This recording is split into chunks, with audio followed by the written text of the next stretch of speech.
നമസ്കാരം. ന്യൂസിലേക്ക് സ്വാഗതം. ഇപ്പോൾ കുളത്തൂപ്പുഴ അമ്പലക്കടവ് റിവർഡി സ്കൂളിന്റെ പഴയ റിവർഡി സ്കൂളിന്റെ നേരെ മുൻവശത്തായിട്ട് നടന്ന അപകടമാണ്.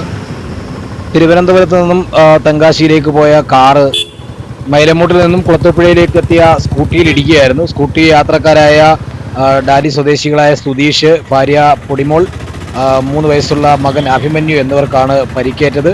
അതിൽ സുധീഷിന്റെ പരിക്ക് പ്രശ്നമല്ല, പക്ഷേ കുട്ടിക്ക് തലയ്ക്ക് ചെറിയതായിട്ട് മുറിവേറ്റിട്ടുണ്ട്.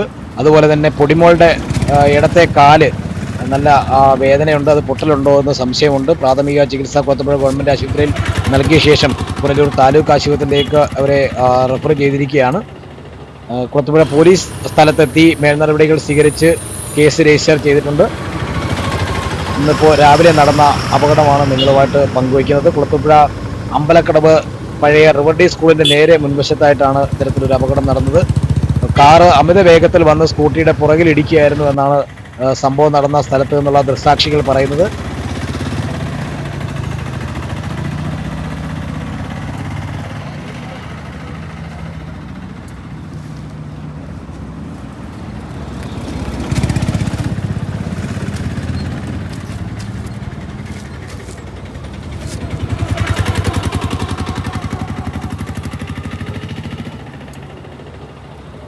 ന്യൂസിന് വേണ്ടി റിപ്പോർട്ടർ ശരത്ത് കുളത്തൂപ്പുഴ.